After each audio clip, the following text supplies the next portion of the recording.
Well, I wake up in a little bus in the middle of the mountains of Iranian Kurdistan. And as I look through the window, I see thousands of eyes looking at me. And as I wake up, I sort of remember that it's actually my first day at work, and my work was in this prisoners of war camp, and there was over 15,000 people. And I realized the importance not only to have the basis of international law, but finding ways of connecting with people in these very challenging circumstances. This is where experiential learning is there to complement traditional classroom, is there to help students apprehend these complex environments.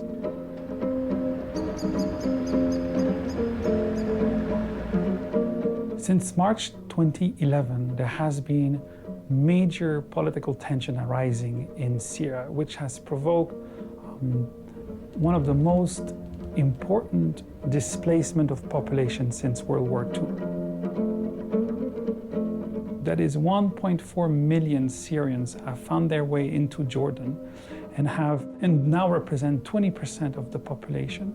Under these circumstances, we've decided to bring students to Jordan to explore the various dimensions of this crisis.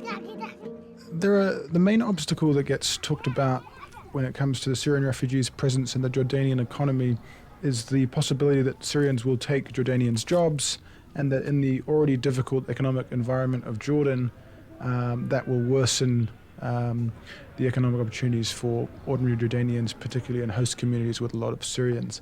The pressures that donors, for example, are putting on government here to do certain things, that willingness only to fund certain aspects, and then kind of alongside that, the pressure from the domestic population who have to deal with the threat of losing their job to potentially a Syrian refugee, or the perception that they might. I think one big problem for Jordan is that it's a middle-income country. The GDP per capita is over $10,000, and it makes it very difficult for Jordan to get development aid in order to support the refugees. And they need to get more international funds in order to build infrastructure, build schools, acquire water, electricity, and all sorts of other services.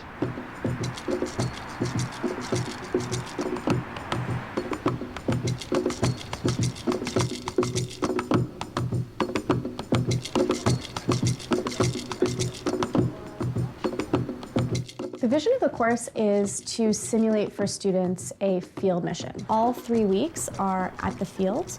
The first is a much more traditional classroom setting. The second is focusing on interviews with stakeholders, interlocutors in the humanitarian sector, government officials.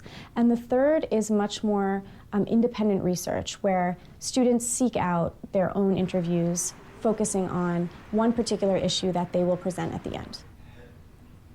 This humanitarian crisis will define the region for years to come. I think that we'll be seeing repercussions stemming from it for not only years but decades.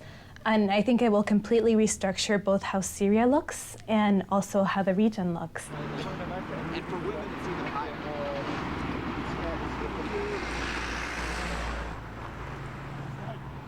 So my degree, as I mentioned, is in international development, and I am interested to go into development, particularly in a post-conflict context. And so for me, this is an excellent opportunity to understand the imperatives, as I mentioned, from the humanitarian side. And I think the link between humanitarian and development responses has historically been quite poor, and the opportunity to look at that and think of ways that those links can be made much closer, I think will be extremely valuable for me in both what I'm studying, but also my career afterwards.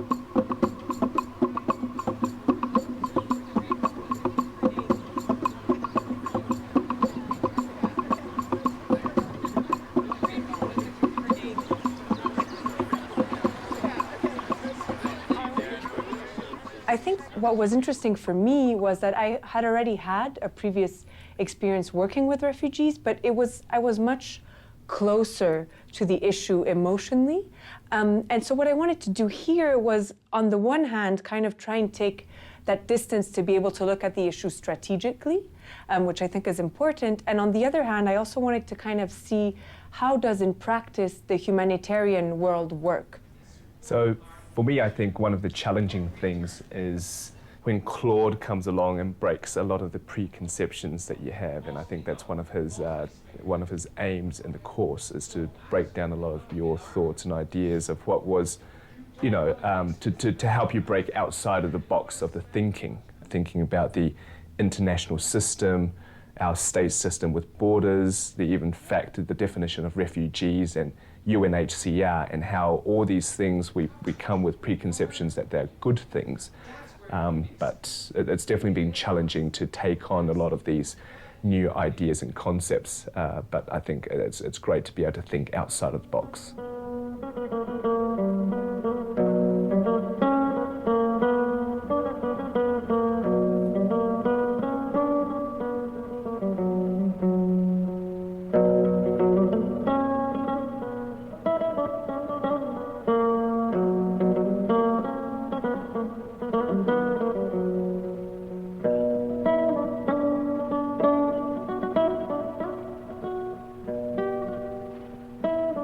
I think it's been most challenging actually is moving from thinking in a scientific way, you know, trying to get the right answer, to thinking about what will get the most traction.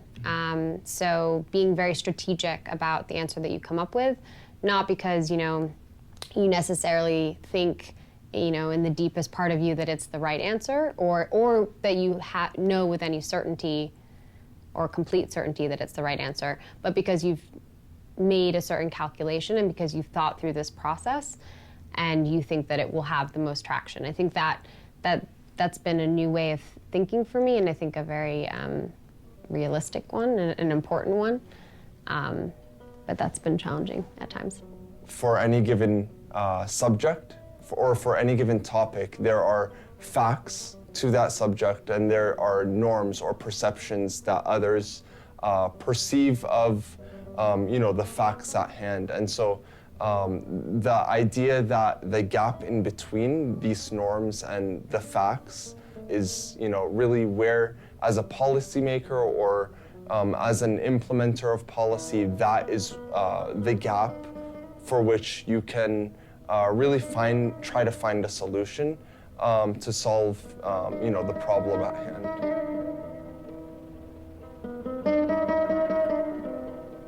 One thing that Claude had us do were these exercises about kind of who you were, how you interacted in a room, how you interacted with other people. Every time it taught me something about myself, about the way that I was communicating, the energy that I was putting out there. And it built my confidence a lot, actually, to realize that I could do things that I wasn't expecting. The students in this case, not only are they able to see it for their own selves, but they're also taught how to interact.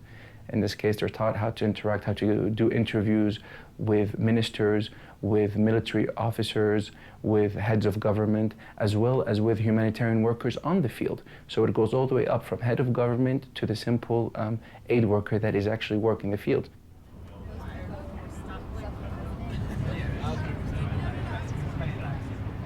We were really lucky with the people in our group and how well we worked together, and that was evident even in the beginning, but to see that transformation as it went on and how our meetings sort of became more fluid, and instead of really thinking as individual members, which is kind of how the academic setting sets you up to think, to working as this one cohesive entity was such a big shift. We've been incredibly lucky to have the group of people that we have. You know, it's always difficult when you pull together people from such diverse backgrounds. People think differently, their questions might go back and forth. You might get at something that somebody else isn't interested in.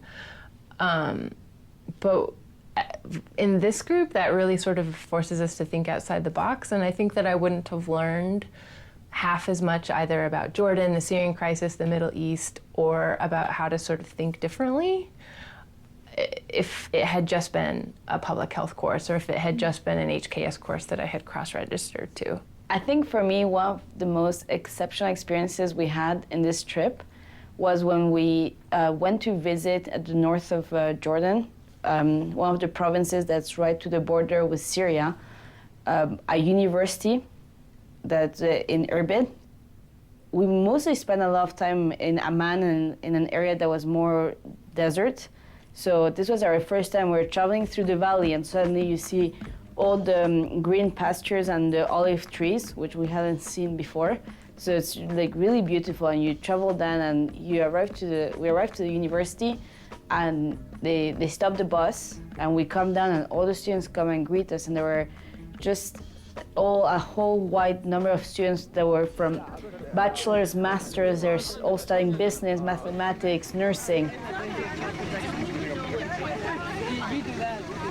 They put us, we were all around the room, and it was kind of like a middle school dance dynamic at the beginning, where it was us, the Harvard students, and then the university students on the other side, and we're all kind of like looking at each other like apprehensive. But as soon as they put us into groups, and we get to talk one-on-one with them, and just in a small group, I think there were 6 of us in my group, it just gets really like personal, and you suddenly like start sharing stories.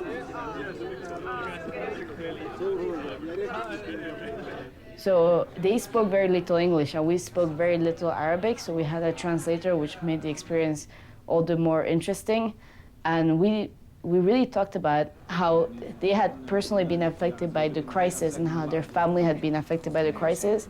So it was very interesting to get the perspective of another group of people who was our age, and also get the experience, because this university has both Jordanian students and Syrian students.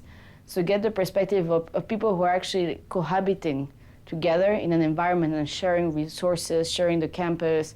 I think for me that was definitely the most exceptional experience.